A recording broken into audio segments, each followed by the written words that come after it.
Mari kita buka firman Tuhan. Wahyu pasal 3. Mulai ayat yang ke-7. Kita belajar akan firman Tuhan ini, saudara. Karena apa? Karena kita hidup di dalam dunia ini tidak selalu mempunyai kemampuan untuk melawan segala pencobaan. Karena apa? Karena kita tidak akan tahu apa yang akan terjadi dalam hidup kita, ya toh? Tapi kita harus belajar bagaimana supaya kita ini mendapatkan jalan keluar. Karena Tuhan Yesus itu disebut jalan, kebenaran, dan hidup.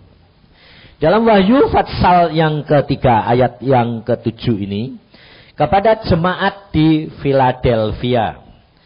Dan tuliskanlah kepada malaikat jemaat di Philadelphia, inilah firman dari yang kudus, yang benar, yang memegang kunci Daud. Apabila ia membuka, tidak ada yang dapat menutup. Apabila ia menutup, tidak ada yang dapat membuka. Aku tahu segala pekerjaanmu. Lihatlah, aku telah membuka pintu bagimu, yang tidak dapat ditutup oleh seorang pun. Aku tahu bahwa kekuatanmu tidak seberapa, namun engkau menuruti firmanku, dan engkau tidak menyangkal namaku. Lihatlah, beberapa orang dari jemaat iblis, yaitu mereka yang menyebut dirinya orang Yahudi, tetapi yang sebenarnya tidak demikian, melainkan berdusta, akan kuserahkan kepadamu. Sesungguhnya aku akan menyuruh mereka datang dan tersungkur di depan kakimu dan mengaku bahwa aku mengasihi engkau. Karena engkau menuruti firmanku untuk tekun menantikan aku, maka aku pun akan melindungi engkau dari hari pencobaan yang akan datang atas seluruh dunia untuk mencobai mereka yang diam di bumi. Aku datang segera. Peganglah apa yang ada padamu, supaya tidak seorang pun mengambil mahkotamu. Barang siapa menang, ia akan kujadikan soko guru di dalam bait suci Allahku. Dan ia tidak akan keluar lagi dari situ. Dan padanya akan kutuliskan nama Allahku, nama kota Allahku, yaitu Yerusalem baru, yang turun dari surga dari Allahku, dan namaku yang baru. Siapa bertelinga, hendaklah ia mendengarkan apa yang dikatakan Roh kepada jemaat-jemaat. Saudara, kalau saudara dan saya membaca firman Tuhan di dalam Wahyu ini, saudara, ada 7 jemaat. 7 jemaat ini pada waktu zaman ditulis, Wahyu ini ditulis, saudara, ini memang ada 7 jemaat itu. Tetapi pada waktu Wahyu ini ditulis, ini sebetulnya bukan untuk jemaat-jemaat yang zaman itu, tapi adalah jemaat nanti yang akan akhir zaman kita. Kenapa? Karena 7 jemaat ini sekarang sudah ada karuan itu di mana itu sekarang? Tidak ada, saudara.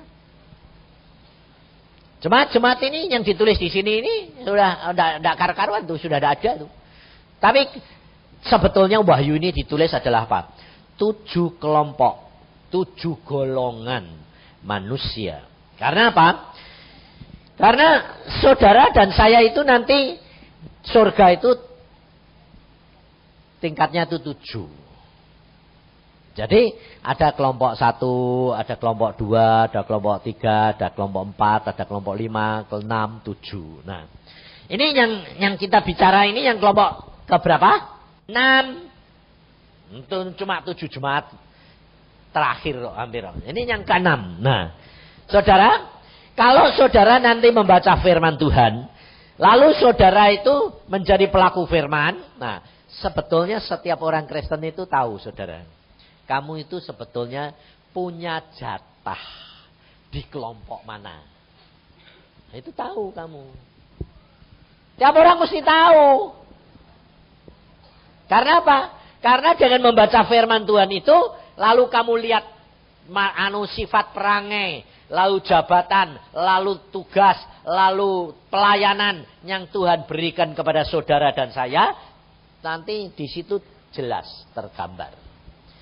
Nah, jangan saudara kira kalau gini, wah saya kalau masuk kelompok 1 ya enaknya kelompok 7 toh ya. Kamu kepengen kelompok berapa? Ya terserah Tuhan, jangan wah pengen yang 7, 1 aja belum tentu bisa. Kok sudah kepengen yang 7? Maka dari itu saudara, saya dulunya tidak tahu. Saya setelah baca, saya alami, saya bilang, ini jemaat ini ada apa, masih ada sih Tuhan? Tidak ada, sudah hilang semua sudah.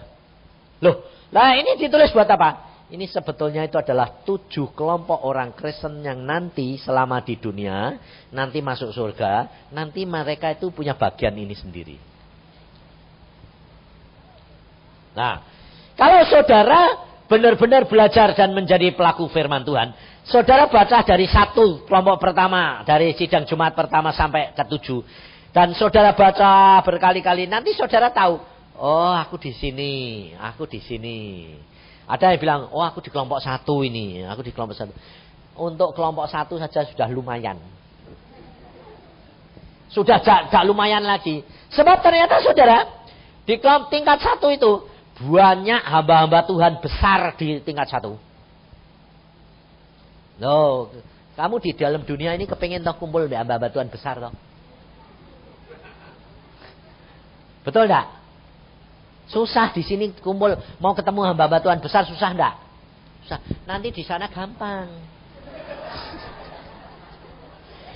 Nah, kenapa saudara? Kok hamba-hamba Tuhan banyak? Hamba Tuhan besar loh ya, bukan kecil, besar. Kok banyak yang di kelompok 1? Nah, ini masalahnya saudara. Makanya kenapa? Karena hamba-hamba Tuhan yang besar itu karunia-Nya banyak, ya toh? Lalu membuat mujizat banyak. Lalu yang ikut dia banyak, ya dah. Sehingga akhirnya mereka menjadi pengikut hamba Tuhan, bukan pengikutnya Tuhan Yesus. Sehingga mereka itu mencuri kemuliaan Tuhan. Contohnya, satu contoh gampang aja lah. Kalau seorang hamba Tuhan belum terkenal. Nanti kalau dia mulai nginjil atau mulai bikin gereja, bikin gitu. Nanti kan sembayangnya banyak. Lalu jemaatnya yang kumpul itu dimintain tolong sembayang, betul enggak? Hah? Tapi kalau jemaatnya nanti sudah banyak, tambah banyak. Jemaatnya yang minta disembayangke atau pendetanya yang minta disembayangke? Jemaatnya mau minta sembayangnya susah. Pendetanya malah tidak pernah minta bayangin karena sudah besar. Dia yang ngatur, bukan kamu yang ngatur dia. Nah, makanya waktu Rick Jenner itu dia dikasih penglihatan oleh Tuhan ke surga, dia ketemu seorang hamba Tuhan yang dia pada waktu di dalam dunia itu dia sangat kagumi. Karena pengajarannya luar biasa. Pengikutnya ribuan.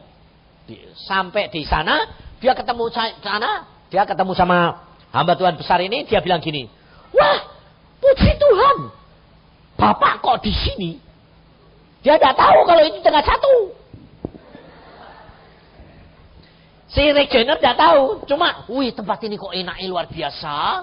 Lah, kalau enaknya luar biasa, tingkat 1 itu sudah enak. Lalu dia ketemu sama sama hamba Tuhan besar itu kan pikir, wah, pantesan. Hamba Tuhan itu besar itu di sini wong tempatnya enaknya kayak gini gitu toh. Nah, terus dia ketemu sama itu suami istri lagi. Jadi ternyata dua-dua sak setel tingkat 1. Nah, padahal sebetulnya itu tingkatnya lain-lain. Saya sama istri saya sudah tahu, istri saya sudah tahu, saya sudah tahu. Tidak sama. Beda, tempatnya dia sama tempat saya beda. Saudara kepengen sama-sama apa beda-beda? Hah? Kepengen sama? Kalau saya nggak mau. Kenapa? Masuk surga dewek-dewek kok barengan. Biarpun suami istri. Betul enggak? Enggak gandeng-gandengan. Kalau kelihatannya mau sama-sama, kelihatannya si cinta. Tapi kenyataannya sebetulnya apa? Belum tentu. Ya dah? Jujur ini loh. Yang lebih tahu saya yakin ibu-ibu. Pasti waktu pacarannya bilang sehidup semati. Kalau sudah kawin, kamu ninggalin tak cari lagi ya. Maka dari itu saudara, masuk surga itu udah gandeng-gandengan sendiri. Nah, ini suami istri dia ketemu sama Rick Jenner. Nah, Rick Jenner bilang gini, wah Bapak, saya dulu pada waktu di dalam dunia itu saya sangat belajar banyak dari pelajaran Bapak. Dan saya sangat diberkati. Saya belajar banyak. Dan Bapak di sini seneng ya. Bapak di sini dapat kedudukan tinggi sekali. Hamba Tuhan ini berkata, dia bilang, anak muda kamu tidak tahu. Sebetulnya tempatku tidak di sini. Kaget dia. Hah? Kenapa Pak? Karena aku tidak waspada. Aku boleh masuk sini hanya karena anugerah. Sebetulnya aku masuk neraka. Karena aku sebetulnya tidak layak. Di sini saja tidak layak. Lalu si Rick Jenner ini juga kaget. Loh kalau gitu harusnya di mana Pak? Sebetulnya Tuhan ngasih jatah saya di tempat yang lebih tinggi. Tapi aku bisa masuk sini saja sudah anugerah. Kenapa? Karena aku sudah mencuri kemuliaan Tuhan. Kita kerap kali tidak tahu saudara. Kita kerap kali tidak menyadari kalau kita itu mencuri kemuliaan Tuhan. Contohnya begini saja. Saudara kepengen punya karunia mujizat tak? Ayo. Hah? Kepengen tak? Nah, kepengen. Terus kalau kamu dipakai Tuhan, punya karunia mujizat. Orang kamu doakan, dalam nama Tuhan Yesus, sembuh, sembuh. Ya dah? Nah, lalu itu tidak sekali, baru pertama kali masih, wah puji Tuhan, luar biasa. Tapi kalau sudah 1 sampai 10 kamu doakan semua sembuh, kira-kira kalau ada yang minta doa lagi, kamu rasanya bagaimana? Ayo. Sudah biasa atau merasa aku mesti sembahyang banyak? Hah? Nah ini loh saudara. Tidak sadar. Pada waktu kita pertama kali mau melayani, contohnya melayani orang sakit. Yalah, sembahyangnya banyak. Kenapa? Takut kalau mati. Tuhan kasihani dong. Wah, sembuh. Wah, ya dah. Lalu sembahyang lagi. Orang lain sembuh. Sembahyangnya tambah lama, tambah banyak atau tambah sedikit? Nah, tambah sedikit toh. Kenapa? Karena kamu merasa itu sudah menjadi milik kamu punya. Hati-hati, saudara. Itu sudah jalan satu-satunya mencuri kemuliaan Tuhan. Saya dulunya tidak tahu, saudara. Saya cuma ada orang gini, Pak, terima kasih. Saya didoakan, saya sembuh. Ah, puji Tuhan. Saya dulunya cuma gitu. Lama-lama ada beberapa orang bilang, Pak, terima kasih ya sembuh. Saya seneng. Loh, seneng enggak? Jujur, seneng enggak? Seneng. Saya ditanya Tuhan, Yusa, kamu seneng? Ya. Kamu mulai bangga ya? Ya seneng tambah sedikit bangga. Ya toh? Betul toh? Wong dipakai mujizat ya toh? Tuhan bilang, yang bikin mujizat siapa? Tuhan. Kok kamu yang seneng? Saya kaget. Iya ya Tuhan. Ngerti? Kalau kamu nanti seneng sudah campur bangga, kamu sudah mencuri kemuliaan Tuhan. Dan kamu tidak dapat upah di sana. Bayangin saudara. Makanya saya tidak berani saudara. Tidak berani. Makanya nanti Agustus saya hilang lagi sudah. Tidak pergi nginjil lagi. Karena Tuhan bilang, masuk lagi. Ngapain Tuhan? Doa puasa. Duduk diam di bawah kakiku. Ya, nurut. Paling enak. Kenapa? Karena yang punya kuasa. Makanya saya itu dididik lain, saudara. Karena apa? Saya selalu merasa tidak punya apa-apa. Karena apa? Lah memang tidak punya apa-apa. Jadi kalau hamba Tuhan bilang, apa Yusa, tidak pernah sekolah teologi, wong bodoh. Iya benar, memang bodoh.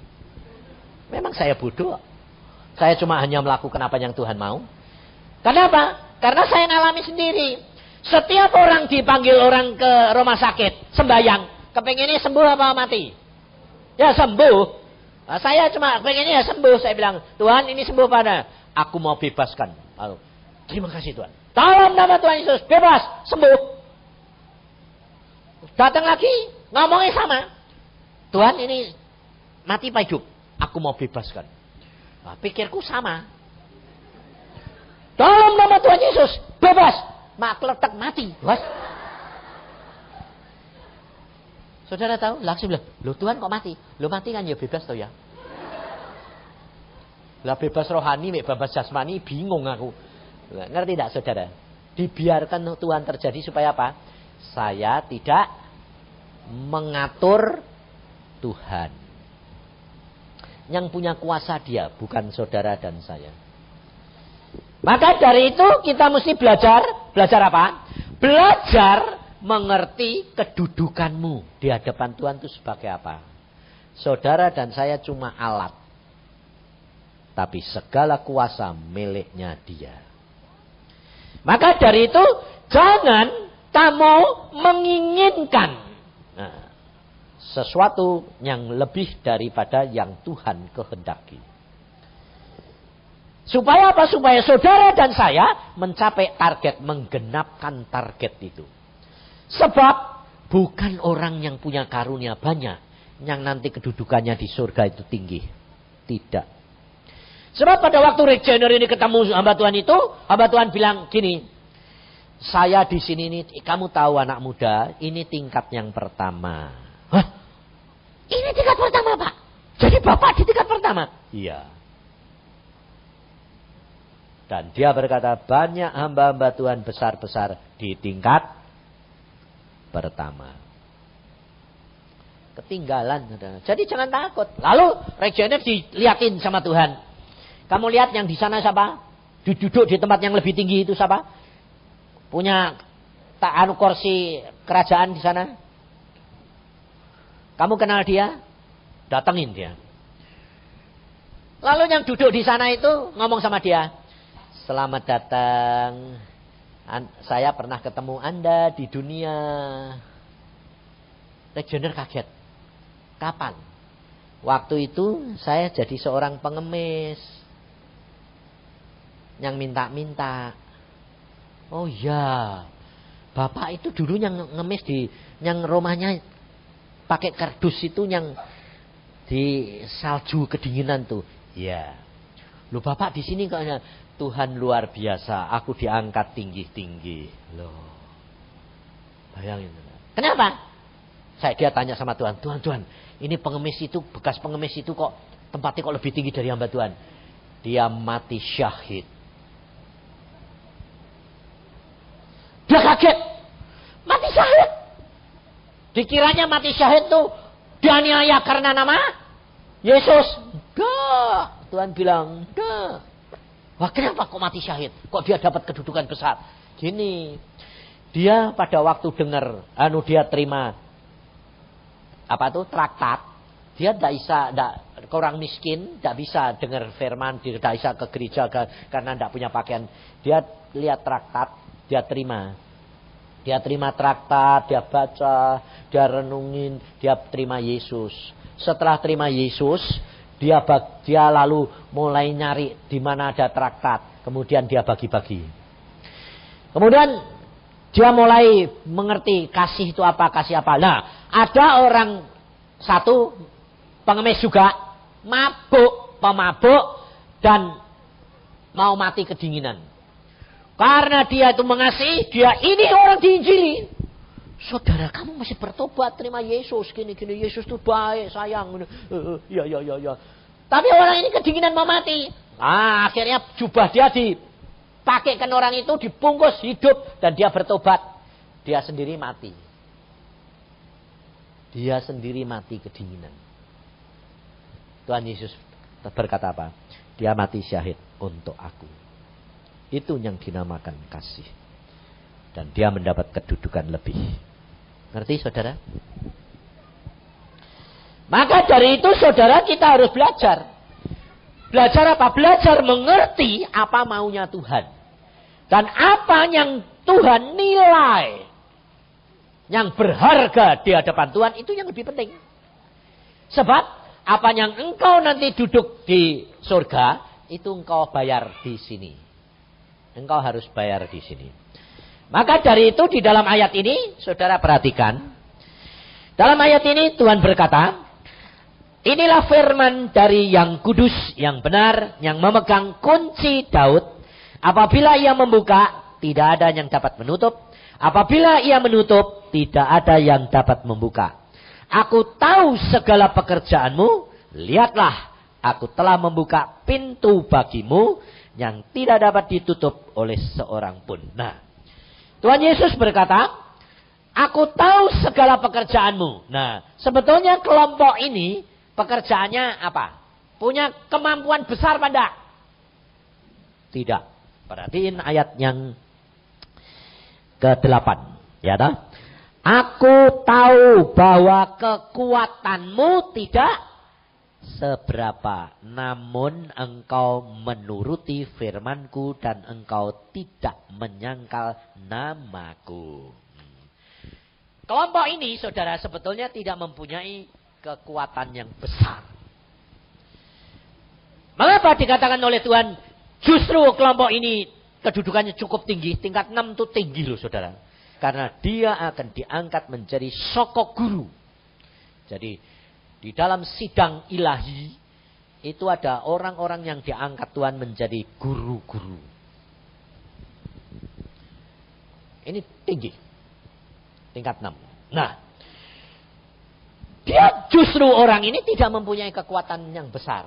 Mengapa? Karena justru dia tidak mempunyai kemampuan apa-apa. Dia bergantung kepada pimpinan Roh Kudus. Jadi saudara jangan merasa aku kepengen nanti tingkatmu berapa terus kamu harus di sini. Tidak menjadi masalah. Setiap orang mempunyai jatah sendiri-sendiri. Saya tidak pernah kepengen di mana. Tapi saya tahu, saya ditempatkan Tuhan di mana saya tahu. Akhirnya saya diberitahu Tuhan, tempatmu di sini. Loh, Tuhan, aku kok di situ? Wong aku ini tidak ngerjain apa-apa. Lalu Tuhan berkata, justru itu yang Tuhan kasih tahu. Satu hal, saudara, kalau nanti kamu ketemu Tuhan, setiap orang itu ditanya. Kalau saudara dan saya nanti ketemu Tuhan, kalau umpamanya mau pulang atau sudah selesai atau kamu sedang dekat sama Tuhan. Saya kemarin dulu ditanya Tuhan. Ditemui Tuhan, ditanya Tuhan juga. Saudara, kalau ketemu Tuhan, Tuhan tanya begini, apa yang kamu jawab? Anak, apa yang kamu sudah lakukan di dalam dunia?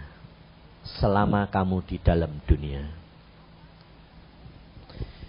Apa yang kamu sudah lakukan selama kamu di dalam dunia menjadi hambaku atau pengikutku? Apa jawab saudara? Ayo. Nah, kalau saudara bilang, aku jawab apa ya? Tidak bisa jawab. Nah, nanti ya tidak bisa jawab. Tidak bisa, setiap orang harus menjawab. Nah, ternyata saudara, jawaban yang kamu sediakan di sini dengan jawaban yang nanti kalau kamu ketemu Tuhan belum tentu sama. Ini contohnya saja. Kamu kalau di dalam keadaan sadar, kamu ada orang atau kerasuan setan, kamu tengking enggak? Dalam nama Tuhan Yesus, usir, betul? Kalau kamu mimpi ketemu orang jahat atau setan, bisa nengking enggak? Nah, enggak bisa toh? Mau nyebut Yesus, enggak bisa. Sebab apa? Itu di dalam dunia roh, lain di dalam dunia daging, sadar. Kalau saudara sadar gini, Oh lihat langsung tenging. Bisa. Tapi di dalam mimpi saudara belum tentu. Kalau di dalam mimpi kamu tidak bisa. Itu tandanya rohmu kecil. Tidak punya kuasa. Berarti kamu tidak dekat sama Roh Kudus. Kalau engkau dan saya akrab dekat dengan Roh Kudus. Tuhan Yesus sudah berkata di dalam Kisah Rasul pertama. Apabila nanti Roh Kudus datang. Kau akan terima kuasa. Menjadi saksiku. Berarti kuasa mengalami firman Tuhan. Nyata di dalam kehidupan. Jadi ketemu setan. Kamu usir. Gampang. Kalau di dalam mimpi kamu tidak bisa ngusir. Itu rohmu berarti apa? Kecil. Itu hubunganmu sama Tuhan tidak beres. Tidak punya kuasa. Nah. Demikian juga nanti kalau kamu ketemu Tuhan. Itu di dalam dunia roh saudara. Tuhan tanya. Apa yang kamu lakukan selama kamu di dunia? Menjadi pengikutku. Jawabmu apa? Kamu mungkin. Aku sudah percaya kepadamu Tuhan. Aku sudah baca Alkitab. Aku sudah berdoa. Aku sudah melakukan firman-Mu, ngasih perpuluhan. Ini. Hati-hati saudara. Kenapa? Karena ini dialami oleh seorang hamba Tuhan. Hamba Tuhan yang besar yang saya pernah saksikan. Dia jemaatnya 3.000. Pada waktu dia mau masuk surga. Dia ditanya. Kamu mau kemana pendeta? Saya mau masuk surga. Mau apa? Mau lapor sama Tuhan Yesus. Apa yang sudah aku lakukan di dalam dunia. Lalu malaikat bilang apa? Maaf Pak Pendeta. Pintu surga tidak terbuka buat Anda. Nah, lalu satu hamba Tuhan lagi saudara. Yang sekarang masih hidup. Hamba Tuhan besar. Dia ketemu Tuhan. Ditanyai. Apa yang kamu lakukan selama di dunia? Dia bilang sama saya gini. Saya mau lapor Tuhan. Apa yang sudah lakukan. Jemaatku segini ribu. Ini. Apa yang saya sudah lakukan. Tuhannya bilang apa? Tuhannya memalingkan wajah. Bahasa Jawanya itu enak. Melengos. Jadi. Tidak didengerin. Dia nangis di hadapan Tuhan. Dia berkata, ampuni aku Tuhan. Loh aku ini mau lapor apa yang sudah saya kerjakan. Kok Tuhan ini tidak mau dengar. Saudara, hati-hati. Kalau engkau melakukan firman Tuhan hanya karena upah. Hati-hati.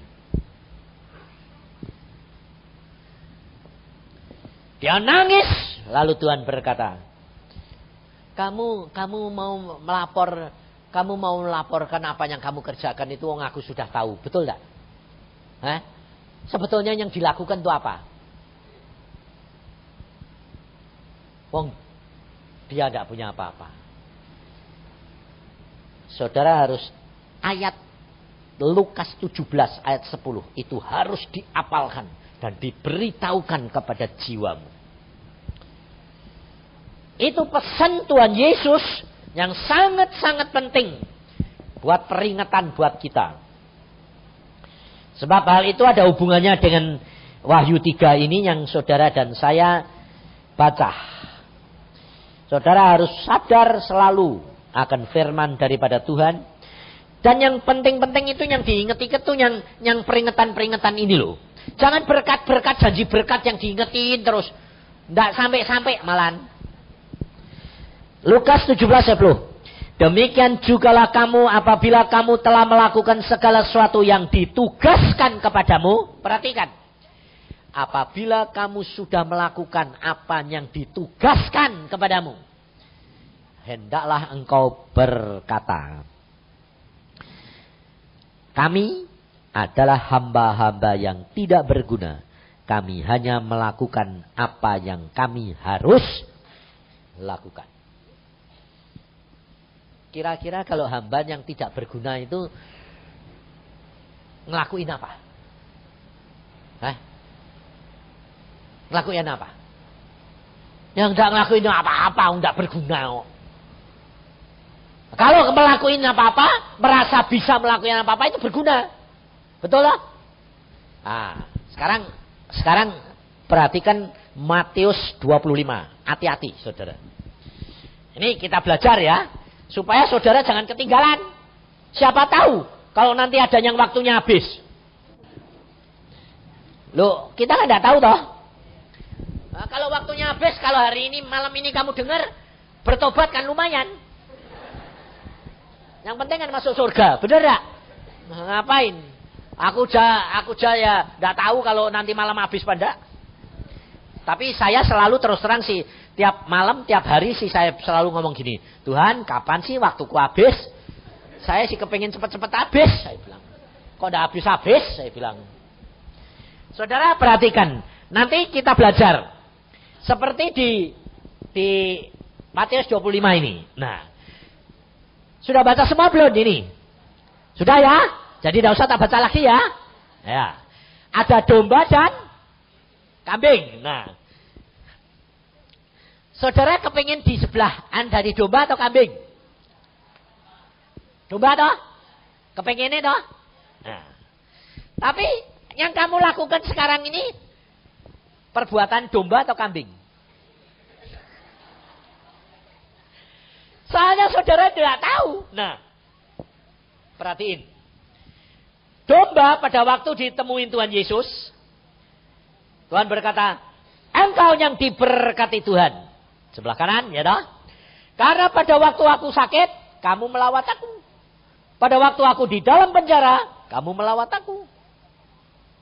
Dan pada waktu aku lapar, kamu beri aku makan. Nah, jawaban yang di domba ini apa? Hah? Kapan aku melihat engkau sakit? Kapan aku melihat engkau dalam penjara? Dia merasa melakukan enggak? Hah? Enggak. Tapi kambing-kambing, dia ditemui Tuhan. Hei kamu, orang-orang jahat. Pada waktu aku di dalam penjara, kamu enggak lawat aku. Pada waktu aku sakit, enggak kamu lawat aku. Pada waktu aku lapar, enggak kamu kasih makan. Jawabannya dia apa? Ayo. Sama, tapi beda. Coba baca. Jawaban kambingnya, perhatiin, hati-hati loh ya. Dia bilang apa? Ayat yang ke-44. Lalu mereka pun akan menjawab dia, katanya, Tuhan, bila manakah kami melihat engkau lapar, atau haus, atau sebagai orang asing, atau telanjang, atau sakit, atau dalam penjara, dan kami tidak melayani engkau. Loh. Jawaban yang kambing ini, dia merasa melayani Tuhan pada? Hah? Ya. Jawaban domba, dia melayani pada? Merasa melayani pada? Enggak. Nah, sekarang saya tanya. Sekarang kalau saudara-saudara itu melakukan, memberi orang miskin, memberi orang, menilai orang sakit, itu kamu melakukan atau enggak? Hah? Melakuin toh? Dasarnya kamu melakuin apa? Hah? Kasih? Alasanmu kasih? Atau dasarnya ini? Seperti yang kamu lakukan terhadap orang kecil, aku melakukan terhadap Yesus. Jadi kalau aku melakukan orang yang tidak punya itu tak kasih makan, aku masih memberi makan Yesus. Sebab itu kata-kata Tuhan Yesus toh. Ngerti tidak? Jadi kalau ada orang sakit, lalu kamu bilang, orang sakit itu ditolong. Sebab seperti Tuhan Yesus berkata, aku nolong orang sakit, aku nolongi Yesus. Betul? Hah? Betul? Betul. Yang kamu lakukan sekarang ini, seperti itu atau tidak? Ngerti maksud saya? Dasarnya kamu melakukan perbuatan baik itu, dasarnya apa? Kata-kata Yesus, kalau engkau melakukan terhadap orang yang miskin, itu kamu lakukan terhadap aku. Kalau dasarnya itu kamu melakukan atau melakukan perintah Tuhan atau melakukan pekerjaannya Tuhan. Hati-hati, saudara. Kalau kita punya dasar, oh jadi saya mesti berbuat baik sama orang yang miskin. Sebab saya kalau berbuat baik sama orang miskin, itu berarti saya berbuat baik sama Yesus. Ngerti? Jadi kamu melakukan dengan cara pikiran begitu, itu persis kambing-kambing. Sehingga kalau nanti ketemu Tuhan Yesus tanya, kamu kok tidak melakukan itu? Aku sudah lakuin. Kan sesuai dengan firman-Mu. Kalau aku ngasih orang miskin, aku ngasih kamu. Makanya dia ngomong, kapan aku tidak melayani kamu? Ngerti? Contohnya di gereja. Diakoni. Ada kas diakoni. Ayo nyumbang. Sebab kalau saudara nyumbang ke diakoni, saudara nyumbang Yesus. Betul tak? Betul tak? Nah, ngerti saudara? Sehingga pada waktu nanti saudara ketemu Tuhan Yesus, saudara bilang apa? Kapan aku tidak melakukan? Aku melakuin. Udah melakuin.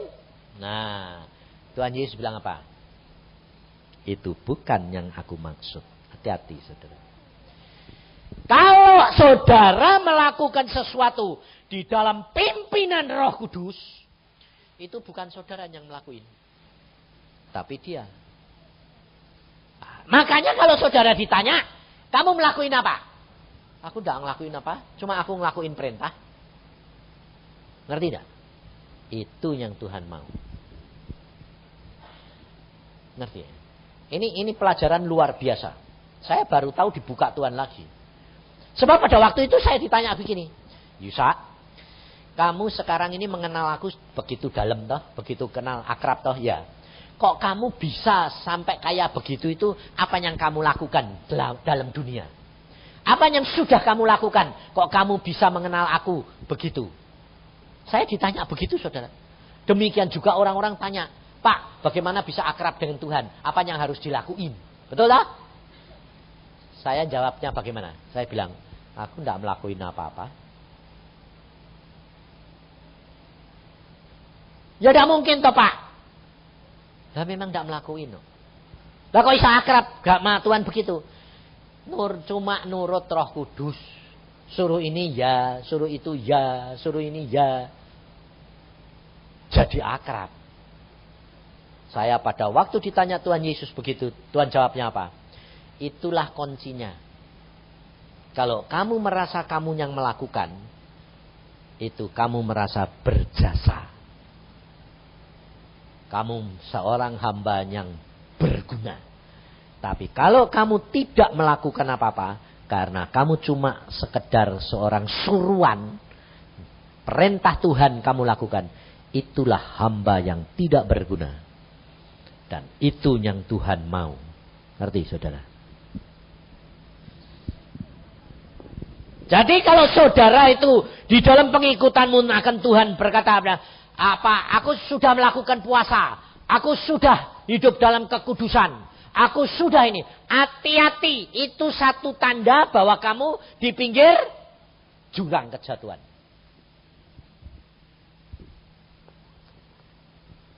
Sebab demikian kamu merasa kamu berguna di hadapan Tuhan. Itu mencuri kemuliaan Tuhan. Maka dari itu ayat tadi berkata di dalam Wahyu 3 apa? Kekuatanmu tidak seberapa. Nah itu untung saudara. Kenapa? Karena justru kita menyadari kita tidak mempunyai kekuatan. Kita bergantung kepada Tuhan. Dalam segala perkara. Makanya saya ajar saudara, caranya bagaimana? Berkomunikasi setiap hari dengan Roh Kudus dan tanya dalam segala perkara. Tanya. Dahulukan dia. Karena dia raja, dia tuan di atas diri kamu dan apapun yang kamu lakukan adalah kehendak dia. Itu kayak Tuhan Yesus. Tuhan Yesus berkata apa? Aku tidak bisa melakukan apa-apa tanpa diperintah oleh Bapa. Coba saudara perhatiin. Di kolam Bethesda yang sakit begitu banyak. Kenapa tidak semuanya disembuhin? Cuma satu. Kalau Tuhan Yesus penuh kasih, semua mesti disembuhin, ya toh? Tapi kenapa cuma satu? Bapaknya maunya cuma satu kok. Nah itu saudara. Saya diajar Tuhan kayak begitu. Itu doain, tak doain. Asal aku bilang, Tuhan ini orang bagaimana doain? Doain. Tuhan bilang, itu udah usah didoain. Ya udah usah. Peduli amat saya bilang. Diunani, saya tuh kerap kali diomong gini loh saudara. Pak Yusa itu apa? Kurang kasih. Kalau dimintain doa dewek.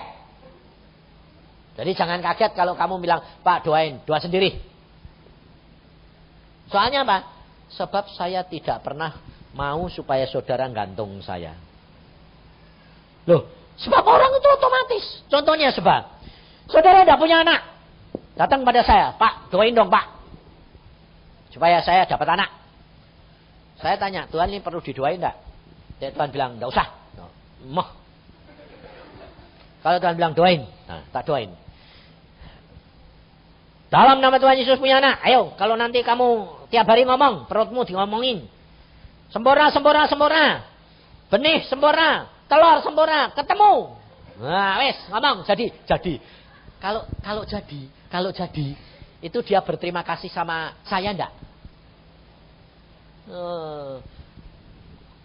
Biarpun bilang terima kasih sama Tuhan, tapi tetap terima kasih sama saya enggak? Iya. Lah kalau terima kasih sama saya seneng enggak? Seneng. Kan saya digantung Tuhan. Dan itu banyak, makanya saya bilang sembahyang sendiri. Saya selalu ngomong gini, saya ajari, kamu lakukan sendiri, sembahyang sendiri, jadi sendiri. Tadi ada yang nemuin saya. Tadi baru saya hari ini. Dia bilang, Pak terima kasih. Kenapa? Kok cepet sih Pak? Cepet apa yang cepet? Bu ajari cuma seminggu kok sudah jadi. 2 tahun, 3 tahun nanti kok tidak jadi. Terima kasih ya Pak. Terima kasih sama Tuhan. Jadi aku sembahyang, enggak toh? Enggak, cuma Bapak cuma ngajari. Lah ya, tak ajari boleh aku ke toh? Ayo, jadi ya sudah sana. Saya enggak peduli sebab apa? Nanti kalau saya doain jadi, saya kan jadi dukun anak.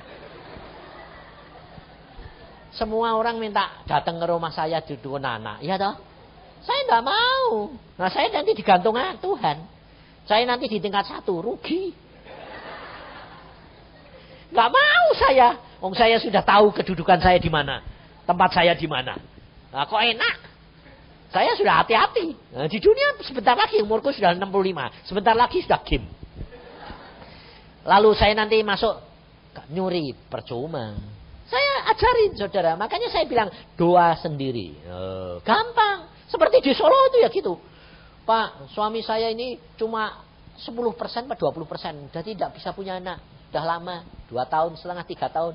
Dokter bilang susah. Jangan bodoh. Susah menurut ilmu kedokteran. Iya.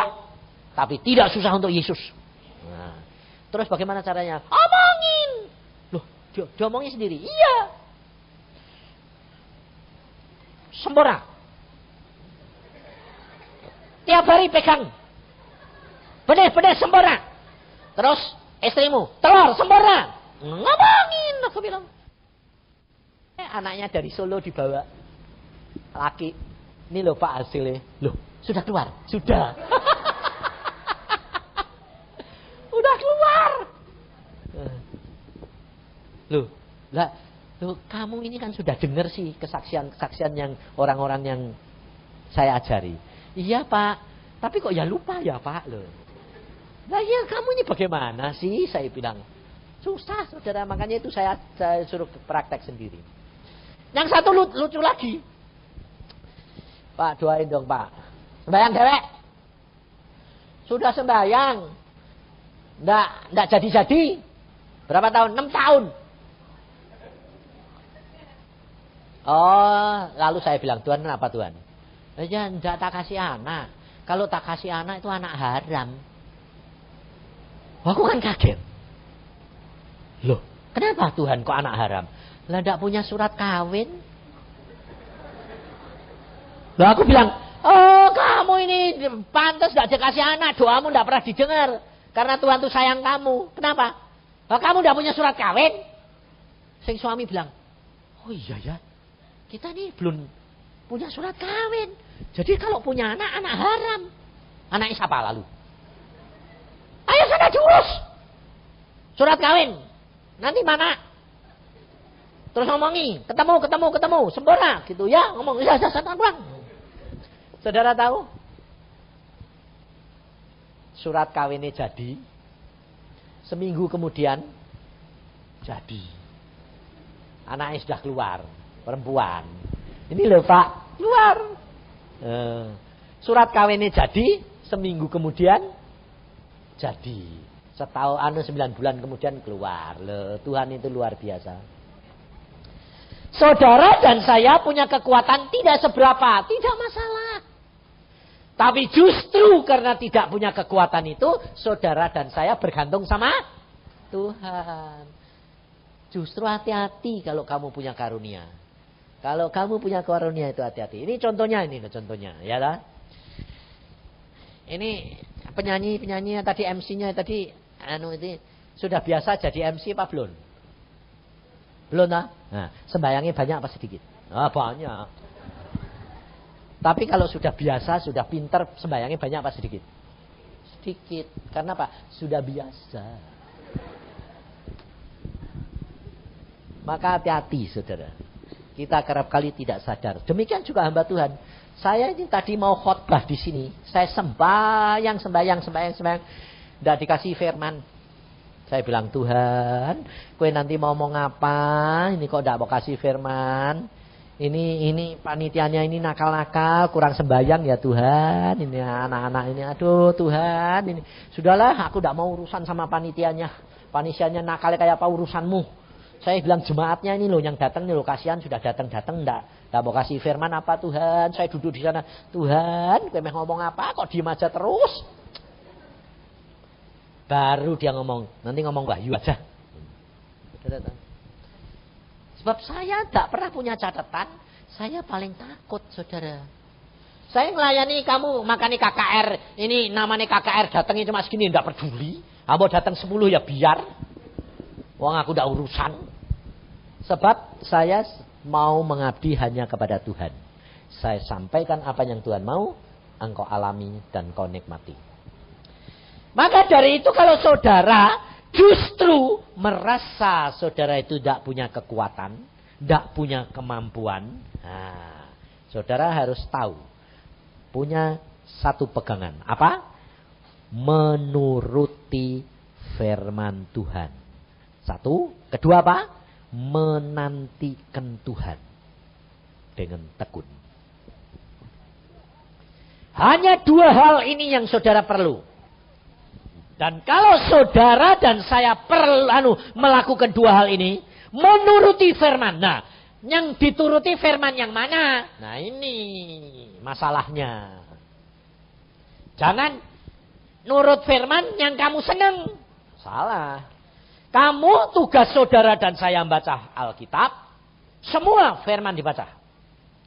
Nanti di dalam hidup saudara tiap hari, saudara tanya sama Tuhan. Tuhan, aku mau pergi. Tuhan, aku mau pergi. Aku mau mengerjakan ini. Aku mau masak. Aku mau pergi piknik atau mau pergi naik mobil. Itu ngomong sama Tuhan. Nanti saudara, satu saat firman itu muncul. Kalau tidak ada apa-apa, kamu tidak akan dikasih firman. Tapi kalau ada sesuatu yang akan terjadi, firman yang kamu baca nanti muncul. Entah gini, percaya saja. Contohnya, pada waktu saya mau pergi ke Semarang, naik mobil sama istri anak-anak saya doa, Tuhan aku nanti malam ini mau berangkat ke Semarang, tolong sertai ya Tuhan. Nah, muncul firman. Jangan takut, jangan khawatir. Aku menyertai kamu senantiasa. Saudara kalau dapat firman begitu itu sip enggak? Hah? Bakal ada pencobaan pada? Ada. Nek Tuhan diem, itu malah tidak ada apa-apa. Nah, makanya kenali Tuhan. Waktu Tuhan ngomong gitu kaget aku. Apa Tuhan? Jangan takut, jangan khawatir. Aku menyertai kamu senantiasa. Wah, saya ngomong sama istri saya. Wah, yang kita mesti hati-hati. Kenapa? Ada sesuatu kejadian. Sebab kalau tidak, Tuhan ini tidak pernah ngomong gini. Jangan takut, jangan khawatir. Aku menyertai kamu. Wah, pasti ini, pasti ini. Sungguh saudara, mobil saya selip. Waduh, aku bilang Tuhan kok selip. Jangan takut, jangan khawatir. Nah, lalu sudah baik karena saya doa terus. Adik saya bilang gini, udah, aku nyopir. Nah, pikir saya, wong aku nih nyopir ngebut, ya ganti dia enggak apa-apa. Diganti dia kalau nyopir itu bagus, safe, pelan, enggak pernah ngebut. Set. Tapi kalau jalan lurus ngebut, berani. Tapi enggak model saya itu lurus, bengong-bengong yang ngebut. Tapi tanya Tuhan, dia enggak. Saudara tahu, sedang jalan baru setengah jam, tahu-tahu masuk sawah. Saya bilang, loh, loncat kali 2 meter. Aku bilang, hah? Setirnya meretelin. Aku bilang, loh, wong jalan lurus ini kok mau belok ke masuk sawah? Loh tadi kelihatannya belok kok.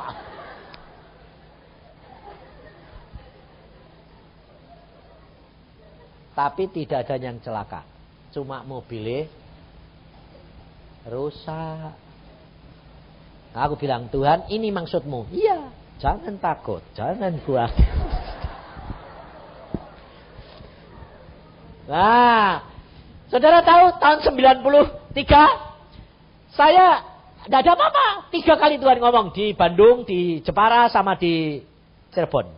Saya sedang doa minta firman. Tuhan bilang gini, Yusa, oh kenapa Tuhan? Sebentar lagi aku mau tinggikan kamu. Tak kepengin. Jangan tinggiin aku. Tidak bisa, harus. Tak pikir engkau itu ada wae. Wong tak kepengin mbok tinggi-tinggi ya. Terus di Kudus, saya mau khotbah. Yusa, sebentar lagi kamu aku tinggikan. Jangan. Tidak bisa, harus. Kamu tidak ada apa-apa. Saudara tahu? Saya renung. Makanya kalau Tuhan ngomong itu, kamu tidak bakal ngerti. Kalau kamu tidak benar-benar tulus terbuka. Saya renungin. Apa sih Tuhan maksudnya ditinggikan. Nah, terus kamu mesti ngomong dalam pikiranmu. Kalau kamu kepengen ditinggikan, malah jatuh.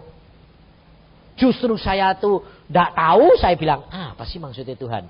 Lalu saya berdoa gini, Tuhan Roh Kudus, tolong sih ingatkan, itu firman itu. Di mana itu? Ingat saya muncul firman. Sebentar lagi anak manusia akan ditinggikan. Mateng aku. Lah Yesus ngomong begitu kan, Tuhan Yesus ngomong, sebentar lagi anak manusia ditinggikan. Kan mau disalib. Waduh, mateng aku. Wah, berarti sebentar lagi ini aku mesti dinyet-nyet ini, dihina, diejek ini. Wah, mateng aku. Aku bilang, oh aku ngerti Tuhan. Engkau mau tinggi ke itu mau pencet ke malahan toh. Ngerti tidak saudara? Makanya saudara firman Tuhan bilang apa? Kamu menuruti firmanku. Hati-hati. Saudara harus tahu. Baca firman. Nanti firman muncul. Itu rema. Itu turuti. Dan saudara tahu? Tahun 94 saya disuruh berhenti. Tidak boleh menginjil. Saudara tahu? Saya diejek. Saya dihina. Hamba-hamba Tuhan. Itu Tuhan itu memang aneh-aneh. Tapi saya sukanya apa? Tuhan itu luar biasa. Makanya ikut Tuhan itu ngeri-ngeri sedep. Tapi saudara ikuti saja. Luar biasa. Dijamin, dipelihara Tuhan. Jadi kalau Tuhan ngomong tuh mesti hati-hati. Jangan kamu punya pikiran, wah aku berkati. Terus dong kamu mikirin berkat. Terus mana ada datang-datang. Karena apa? Karena kamu terikat sama berkat. Salah. Makanya saudara gini, perhatiin. Yusuf diimpin jadi raja. Betul tak? Kejadiannya dia malah jadi budak. Jalannya budak. Dijual di Mesir. Jadi budaknya Potifar. Masuk penjara lagi. Itu jalan. Dan firman Tuhan, hati-hati.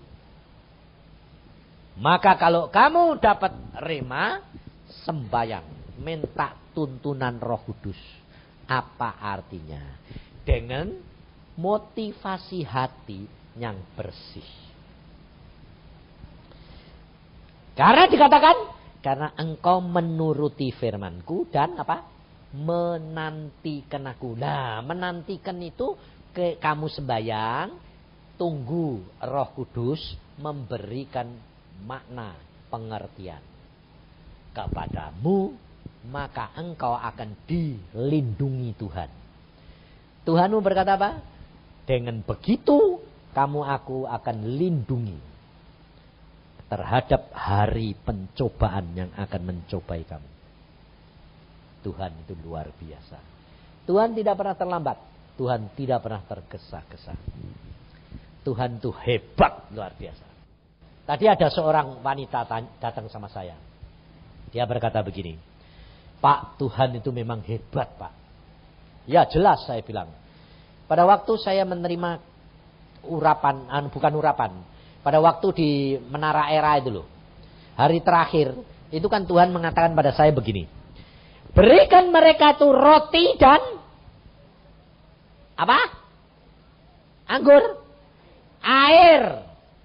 Roti dan air. Nah, saudara tahu pendeta-pendeta marah sama saya. Mana ada anggur kok diganti air.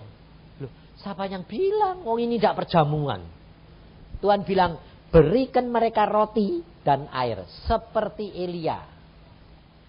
Berikan mereka kekuatan karena mereka nanti menghadapi pencobaan dan dengan makan roti dan minum air ini mereka akan kuat.